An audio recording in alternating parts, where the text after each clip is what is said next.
하나님의 말씀은 고린도전서 13장 말씀입니다. 13장 1절에서 14절까지 좋아요를 누르시기 바라겠습니다. 뒤에 있는 선풍기 좀 꺼주시겠어요? 그래서 왔다 갔다 해서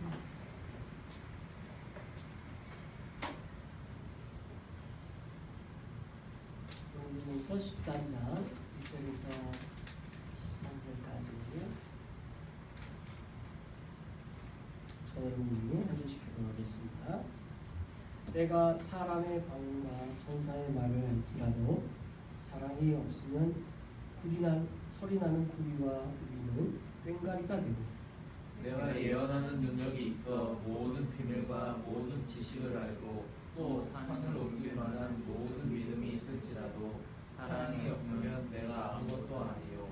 내가 내게 있는 모든 것으로 구제하고 또 내 몸을 불쌍하게 내줄지라도 사랑이 없으면 내게 아무 유익이 없느니라.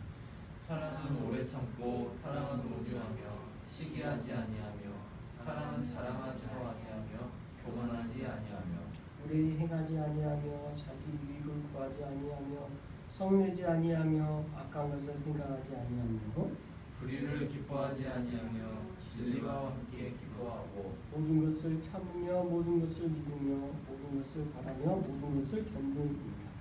사랑은 언제까지나 떨어지지 아니하되 예언도 패하고 방언도 그치고 지식도 패하리라. 우리는 부분적으로 알고 부분적으로 예언하니 온전한 것이 올 때에는 부분적으로 하던 것이 패하리라. 내가 어렸을 때에는 말하는 것이 어린아이와 같고 깨닫는 것이 어린아이와 같고 생각하는 것이 어린아이와 같다가 장성한 사람이 되어서는 어린아이를 보노라. 우리가 지금은 거울로 보는 것 같이 희미하나 그때에는 얼굴과 얼굴을 대하여 볼 것이요 지금은 내가 부분적으로 아나 그때에는 주께서 나를 아실 것 같이 내가 온전히 알리라. 함께 그런즉 믿음, 소망, 사랑 이 세 가지는 항상 있을 것인데 그 중에서 제일은 사랑이라. 아멘. 네, 고린도전서 13장은 어떤 사랑에 대한 내용으로 사도 바울이 말하고자 하는 하나의 중요한 주제의 클라이막스에 해당되는 본문이죠. 앞에서 우리가 8장에서 사랑의 덕을 세우나니라는 그 언급을 하면서 잠깐 나왔죠. 거기서는 이제 우상의 제물에 대한 내용이었기 때문에 사랑이라는 이 표현과 내용은 뒤에서 하고자 거기서는 그 정도로 마무리를 짓고 12장 후반 제일 마지막 절에서 너희는 더 큰 은사를 사모하라 내가 또한 가장 좋은 길을 너희에게 보이리라 이렇게 하면서 13장으로 이어지는 거예요. 그러니까 마지막 31절의 내용은 사랑을 염두에 두면서 사랑을 통해서 가장 좋은 길이 뭔지를 말하고자 하는 그런 맥락으로 말씀을 선포하고자 했던 것입니다. 그래서 사랑은 하나의 가장 큰 은사라고 사도 바울은 이미 시작에서부터 언급하고 있고요. 그리고 사랑이 무엇인지에 대한 설명을 하고 있습니다. 오늘 지혜와 먼저 예배를 드리면서 사랑이 뭐냐, 지혜 관점에서 사랑이 뭔지를 듣고 싶었는데 제가 생각하지 것보다 훨씬 많은 이야기를 해서 제가 너무너무 충격을 받았습니다. 근데 이게 사랑이라는 단어는 우리가 생각할 때도 에로스적인 사랑, 또 사랑이 전임하는데도 여러 가지가 있잖아요. 그런데 그런 것과 상관없이 사랑이 뭐냐? 사랑이 없으면 왜 아무것이 아니냐? 근데 지혜가 도달하는 결론은 가만 생각하다가 사랑이 없었으면 우리는 존재 자체가 없었어. 이렇게 이야기를 하는 거예요. 그래서 왜? 그랬더니 하나님이 우리 사랑하셔서 만들었으니까. 우리를 사랑하지 않았으면 우리를 만들 이유도 없으셨다는 거죠. 그래서 사랑이 뭐냐? 저는 한 번도 그렇게 역으로 생각을 안 해봤는데 제가 오늘 열심히 설교를 준비해 왔던 게 좀 부끄럽습니다. 사색이 나는 그간한 사색도 못했나. 좀 더 사랑이 뭔지 더 고민하고 우리가 생각을 해볼 필요가 있겠다. 우리가 어느 정도의 수준과 생각을 한다 이것이 중요한 게 아니라 하나님께서 우리에게 말하고자 하는 사랑이 뭔지를 생각하고 나에게 주어지는 사랑의 의미를 생각하는 건 참 중요합니다. 그런 차원의 의미에서 사랑이죠. 자, 우리 그러면 한 절씩 살펴보도록 하겠습니다. 1절 같이 읽겠습니다. 시작. 내가 사람의 방언과 천사의 말을 할지라도 사랑이 없으면 소리나는 구리와 울리는 꽹과리가 되고. 먼저 첫 번째 여기서의 사랑의 의미는 뭐냐? 사람의 방언과 천사의 말로 언급하고 있죠. 사람의 방언과 천사의 말, 이거는 두 가지 의미로서 말이라는 주제를 생각하게 합니다. 그러니까 우리가 생각할 때 이 말의 종류는 우리의 언어로만 생각을 하는데 말이라는 게 참 많은 많은 의미를 포함하고 있죠. 의사소통의 도구잖아요.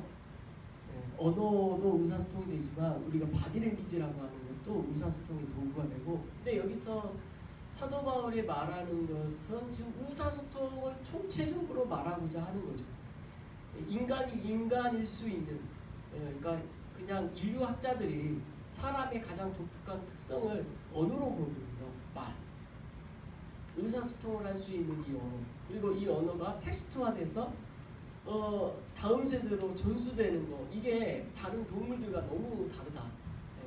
그래서 언어에 대한 특징을 우리에게 있다라고 말을 하는데, 사랑이라는 말을 하면서 이 말의 특징을 먼저 1절에서 언급하고 있습니다. 여기서 두 가지 부류로 말을 해요. 천사의 말, 이거는 우리는 아예 알지도 못하는 말일 수도 있어요. 근데 사도 바울은 3,000전을 갖고 천사의 말을 들었을지 모릅니다. 아마 들었겠죠. 그의 경험상 있었을 것 같아요. 확실하진 않습니다. 근데 여러 가지 그 말이 다 포함해서 이러이러한 말이 있다, 이걸 지금 말하고자 하는 게 아니고, 세상에 가장 능력 있는 게 말이고, 이 말이 없으면 얼마나 안 되는지에 대한 이야기를 하고 있는 거죠. 그러니까 말의 능력이 엄청난 걸 보여주고 있어요. 여기서의 말의 능력. 근데 이 말의 능력에 대해서 이야기를 한다면, 자, 이 말의 능력이 없이 우리가 복음을 들을 수도 없고, 이것도 지혜가 한 이야기예요. 네, 우리가 하나님께서 말씀하지 않으면 우리는 하나님을 알 수 없다. 네, 말의 능력이 이렇게 대단한 거예요. 지식 없어, 말이 없어. 그러니까 지금 1절에서 말의 능력을 우리가 생각할 때, 포괄적으로 볼 때 말은 단순한 의사소통이 아니고 말의 어떤 능력을 볼 때에는 이 말은 사람과 감히 견줄 만한 그만한 능력이 있고 그만한 비중이 있는 것으로 1절에 언급하고자 하는 거죠. 생각해 보십시오. 이 말의 능력이 얼마나 큽니까? 이 말의 능력으로 우리가 창조되었고, 말의 이 능력으로 말미암아 사랑도 아닌 거죠. 그러니까 말이 굉장히 중요하고 우리에게 능력이 있음을 1절은 언급하려고 하는 거예요. 시작이. 말은 능력이 있다. 나도 너무 잘한다. 그리고 고린도 교회에 특별히 은사가 있었던 것이 지식의 은사였기 때문에 말과 연결되어 있고, 이 내용들이 가장 그들에게서 큰 은사였기 때문에 고린도 교회 성도들에게도 말이 얼마나 큰 능력이 있는지를 누구든지 다 알고 있는 거죠. 그래서 사랑에 대하여 언급하기 위하여 말이라는 이 단어를 언급하면서 굉장히 강력하게 사랑과 비교를 하고 있는데, 그럼에도 불구하고 사랑이 없는 이 천사의 말이나 방언은 무엇으로 말하냐? 뭘로 말합니까? 소리나는 구리와 울리는 꽹과리로 말합니다. 여기서 우리나라 말로 구리라는 단어로 번역이 되는데, 여기서의 어떤 구리, 칼코스라는 이 단어는 어떤 악기인지는 정확하게 알 수 없어요. 그러나 넓적한 쟁반 모양처럼 생긴, 그러니까 우리나라 말로 하면 징이죠, 징. 징 같은 그런 어떤 재료로 만든, 구리와 같은 재료로 만들어진 악기일 가능성으로 추측을 합니다. 그것이 있었으니까 사도 바울이 고대 악기에 대해서 너무 잘 알고 있어요. 그래서 고린도 서에서만 봐도 다양한 악기들이 많이 나와요. 그래서 참 아마 사도 바울이 악기 이름을 알고 그걸 언급하는 것은 그런 거에 관심이 있었을 거라 생각이 되어지고 여기서도 그런 악기 중에 하나의 이름을 쓰고 있어요. 근데 이 악기는 굉장히 소리가 크고 시끄럽고 그런 소리를 냈어요. 그 다음에 나오는 꽹과리도 그런 악기인 거죠. 이런 악기들과 같다라는 것으로 말해요. 뭐가 없이? 사랑이 없이. 그러니까 지금 말에 대한 어떤 강력한 말의 은사, 능력 그거는 절하할 수 없어요. 그걸 절하고자 하는 게 아니에요. 그게 얼마나 크고 대단한지 사도 바울은 너무 잘 알고 고린 교회가 알았는데 사랑 없을 때 그 무의미함을 강조하기 위함으로 아주 쇼크하게 지금 1절에서 언급하고 있는 거죠. 그렇죠? 2절 가겠습니다. 같이 시작. 내가 예언하는 능력이 있어 모든 기능과 모든 지식을 알고 또 산을 옮길 만한 모든 믿음이 있을지라도 사랑이 없으면 내가 아무것도 아니요. 사랑에 대한 두 번째 언급은 예언하는 능력, 비밀, 지식, 또 믿음. 이게 이제 마지막 절 13절에서도 또 이제 연결이 되어지고 언급이 되어지는 내용이죠. 그러니까 2절에서는 이제 고린도 교회에 아마 나타났던 하나님 주신 은사와 관련되지 않았을까. 이미 앞에서도 여러 은사를 말했죠. 12장에서도 이 은사에 대한 이야기가 많이 나와요. 그러니까 이미 고린도 교회에서는 다 알고 있는 그런 은사들일 것이다. 그리고 그 은사의 가장 큰 것 중에 하나가 예언하는 능력이고, 그래서 비밀을 알아요. 우리가 이 땅 가운데서는 잘 경험하기 어려울 수 있는 부분이긴 하지만 이 고린도 교회에서는 이게 어느 정도 아는 사람들, 그런 은사들을 가진 사람들이 있어서 2절 내용들이 나오죠. 예언하는 능력이 다반사로 있을 수도 있겠죠. 또 비밀들이 있어요. 비밀들에 대한 지식도 있어요. 그러니까 이 비밀이라는 게 전 정확히 잘 모르겠어요. 정확히 잘 모르지만 하나님께서 알려주시는 특별한 은사일 것 같아요. 미래를 대하여 하나님이 알려주신다면 알 수 있는 거죠. 근데 성경에 우리는 이미 미래에 대한 것도 어느 정도 알고 있으니까요. 근데 그거에 대한 더 구체적인 것을 알 수도 있고요. 정확하게 잘 모르겠어요. 근데 비밀이라는 시크릿이라는 거 보니까 우리의 눈에는 잘 보이지 않는 거죠. 아무튼 그런 표현을 썼고요. 이게 이제 정확하게 어떤 의미인지는 알 수 없습니다만 이게 뭐가 다 연결되어 있다? 은사와 관련되어 있고 고린도 교회에서 경험한 은사들이 가능성이 굉장히 높은. 그래서 막 일부러 확장해서 확대해서 보여주려고 하는 느낌은 아니에요. 이미 일어나고 있는 그런 현상들을 그리고 다 경험하고 있는 바를 2절에서 고린도 교회 성도들에게 선포하고 있는 거죠. 산을 옮길 만한 모든 믿음.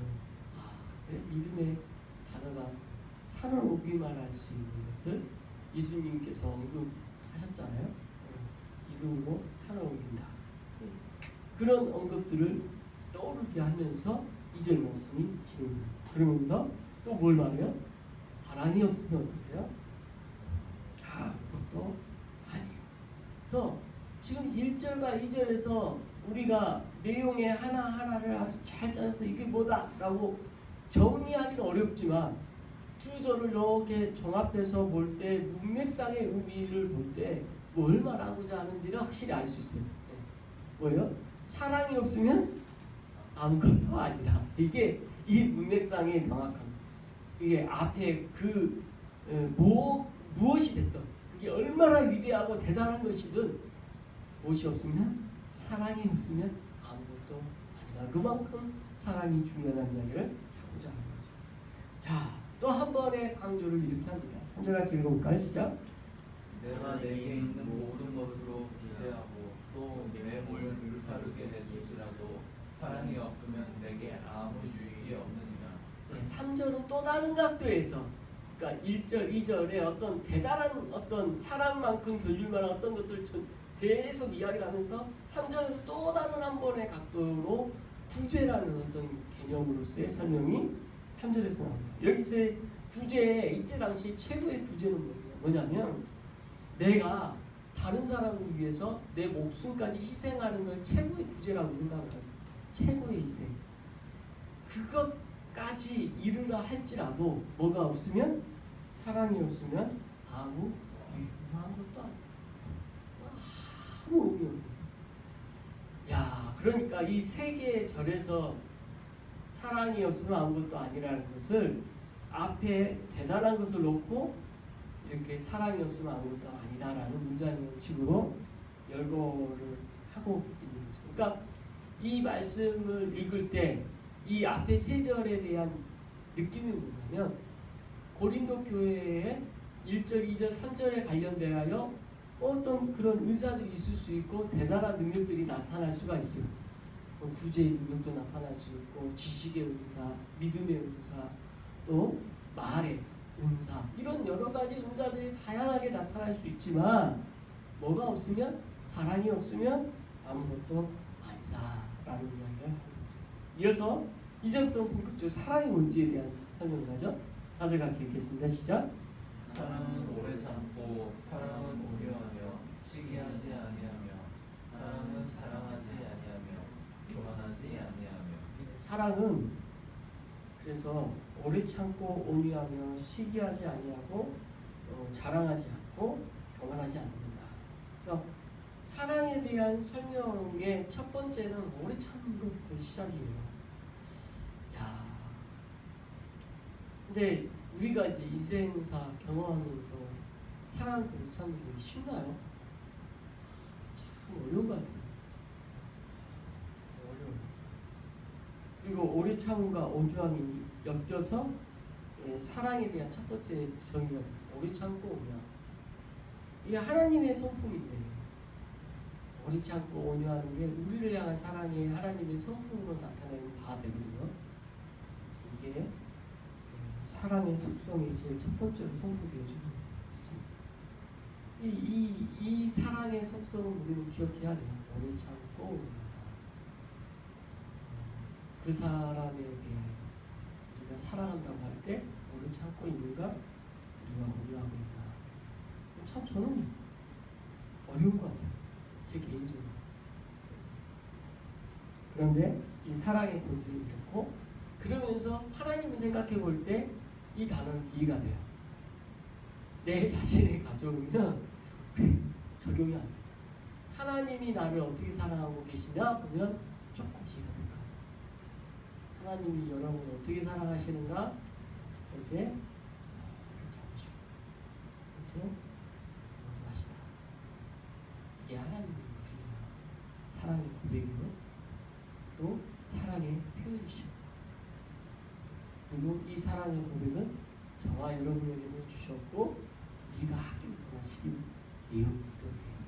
그래서 참 어렵지만 이 내용을 우리는 갖고 있게 되는 거죠. 하나님의 말씀. 이어서 시기의 사랑, 자랑, 교만. 시기, 자랑, 교만. 이 세 가지 이 단어의 공통적 특징이 있습니다. 이건 뭐냐면 어떤 상대방이 있고 그것과 경쟁하는 마음. 대상이 있는 거야. 근데 사랑은 대상이 있어야 사랑하는 거거든요. 혼자는 사랑할 수 없거든요. 대상이 있는데 그 대상에 비하여 사랑의 왜곡됨은 시기, 자랑, 교만으로 왜곡될 수 있다는 것을 보여주십니다. 시기는 이 본래 표현의 첫 번째 의미는요, 열심히 하는 거예요. 열심히. 본래의 의미가 첫 번째가 열심히 하고 어떤 본받으려고 하고 노력하고, 그게 조금 더 나가면 부러워하는 걸로 하거든요. 두 번째 의미로 가면 이게 결혼 관계에서 나타나기도 하는데, 두 사람이 이제 있다고 그랬잖아요. 다른 사람이 가지는 것을 원하지 않는 마음, 그게 변질된 마음으로 나타나는 거죠. 그게 시기라는 거죠. 그래서 이게 나만 갖고 있고 다른 사람을 갖는 건 싫어해요. 이게 이제 시기한 마음으로 표현되지 않는 거죠. 이게 왜곡된 마음의 표현. 그리고 자랑하다. 자만심이 강하고 허영심이 강하다. 이런 의미죠. 그래서 다른 사람들이 가지지 못한 것에 대해서 우쭐한 마음. 그리고 교만. 이것은 부풀리다는 뜻이에요. 원래 부풀어나는 거.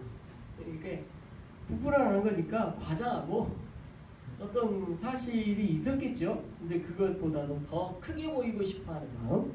이게 이제 교만인 거죠. 그래서 부풀리는 이 과장된 마음.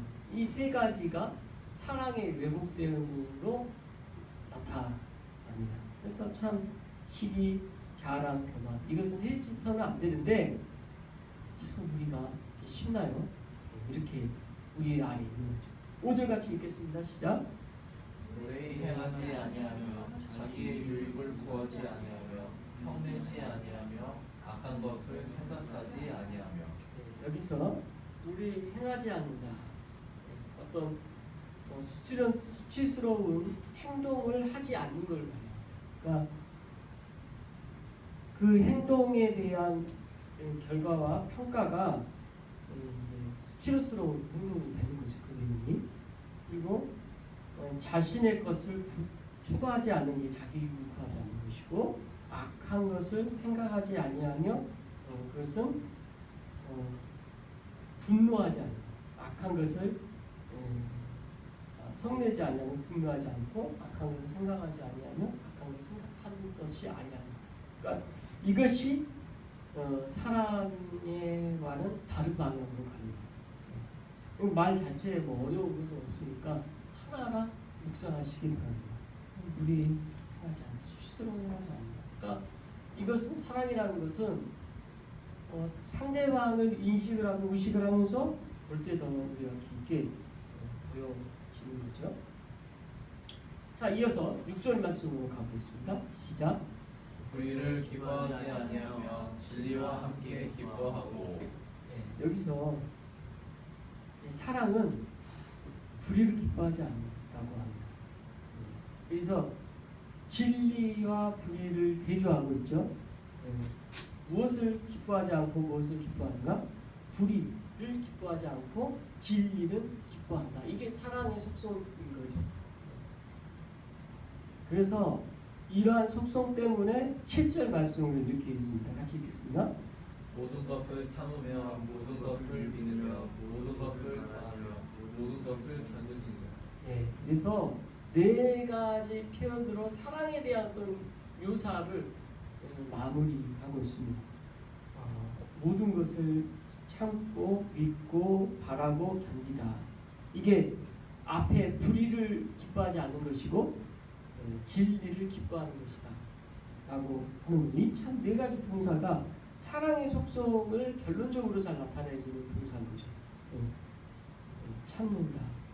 참 참는 게 얼마나 어려워요. 앞에서 오래 참고가 나오는데, 그리고 믿고 신뢰하고 의지하고 그것을 위탁한 거에 대해서 신임함 이런 것도 다 포함하고 있고요.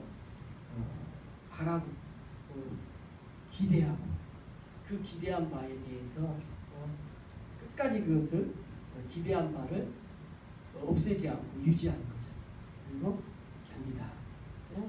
뒤에 남아 있는 것들을 그대로 유지되도록 버티는 것을 견디다라고 표현하는 거죠. 그래서 우리는 사랑의 대상이 돼서 어떻게 해야 되냐? 이 네 가지 동사를 딱 적용해보면 맞아요. 참고 믿고 숨하고 견고히 서서 견뎌주는 것이 사랑의 속성인 것입니다. 그래서 사랑의 대상에 대해서 이렇게 하십시오.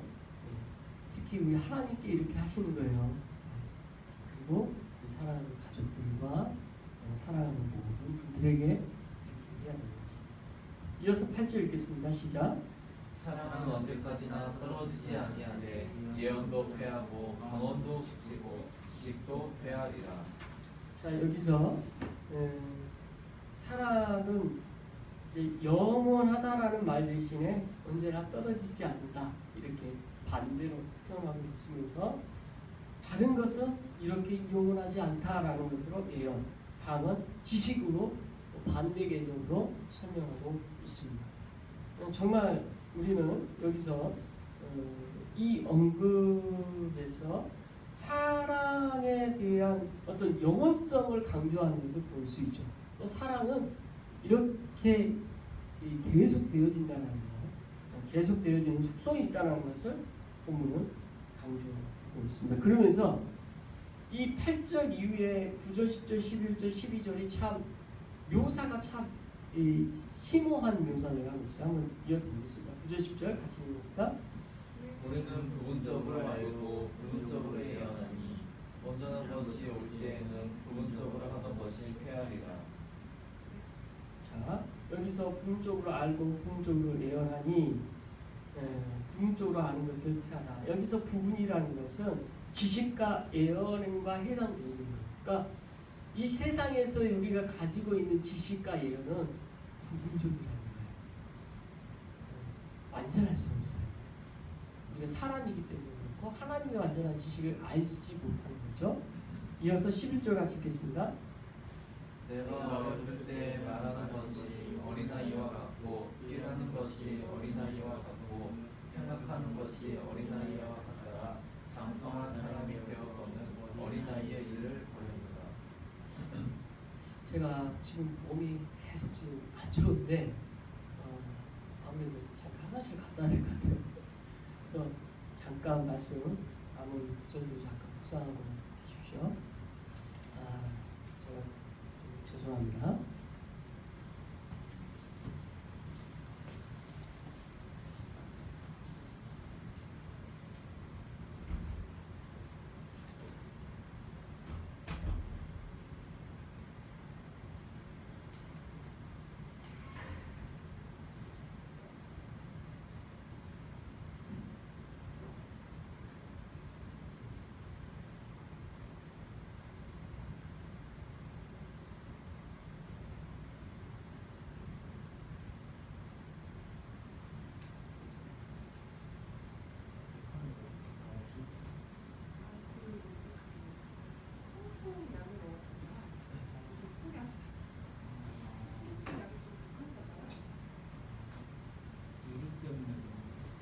통풍은 뼈 유산 수치가 높아져가지고 내사성 질문이 많아서 혹시 안 그렇게 예민이 막 치면 아프구나. 옛날에 그 드라마에서 통풍 트럼이라고 뭐하고 이게 말초가 시리도 막 그렇게 그런 건데 지금 그때 한 번 걸렸는데 그게 한 번 걸리면 평생 안 나는 거예요. 무릎이 무릎으로 치다가 이제 발이 또 아파가지고 근데 이거는 그냥 아픈 게 아니고 통풍인 것 같다 그래가지고 병원에 가서 이거는 뼈의 문제가 아니라 통풍이 아니냐고 이렇게 물어보더니 선생님 통풍이 나중에 완전 죽을 그래서 이거를 아니 계속 여기저기가 아픈데 아무 이유가 없고 시리고 막 닿기만 해서 쓰는 거 이런 거 있잖아요. 그래서 그런 고기를 먹으면 고기 먹으면 안 되고 퓨린 국 많이 먹으면 안 되고 그게 되게 불편하네. 그 샐러드나 뭐 이런 거 먹어야 되고 근데 지금은 샐러드를 먹었던 약을 먹을 때는 한 달 정도 먹어야 되는데 그 기간은 계속 배가 아프다고 하더라고요. 그러니까 약의 두께가 유산 수치를 낮추는 약이 간그 수치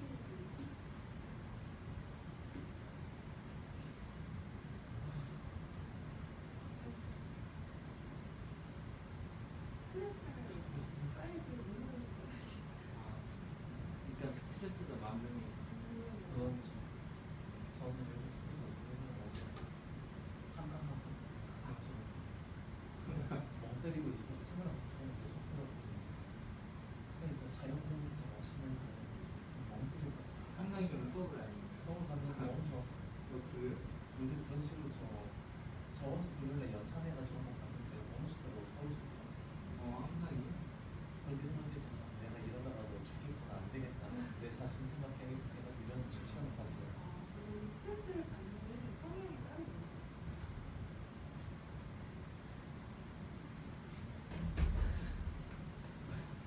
얼굴이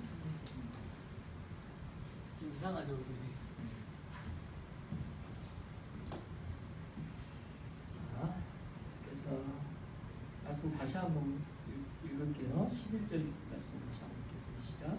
내가 어렸을 때 말하는 것이 어린아이와 같고 깨닫는 것이 어린아이와 같고 생각하는 것이 어린아이와 같다가 장성한 사람이 되어서는 어린아이의 일을 버렸구나.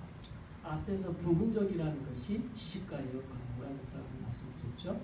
그러니까 사랑이라는 것의 영원성을 설명하면서 지식과 예언은 영원성에 대한 것이 부분적이라는 것을 설명합니다. 물론 우리가 알고 있는 사랑도 부분적이에요. 그렇죠? 그러나 하나님의 완전하신 그 사랑을 알 때, 그리고 하나님의 완전한 지식, 하나님께서 알고 있는 모든 것으로는 다 완전한 건데, 여기서는 이제 그런 의미로서의 설명이 아니고 이 땅에서의 지식에 온전하지 않음과 예언에 온전하지 않음을 강조하는 맥락으로 말씀을 선포하고 있죠. 그리고 그것을 어린아이와 같은 비유로 실천하고 있는 거예요. 그래서 내가 어렸을 때에는 말하는 것이 어린아이와 같고 깨닫는 것이 어린아이와 같고 생각하는 어린아이와 같다. 그것이 예언과 지식도 어린아이 같아서 그 수준으로 어린아이와 같이 이해할 수밖에 없는 거죠. 그런데 장성한 사람이 되었을 때는 어때요? 어린아이가 생각했던 것을 다 버리게 되죠.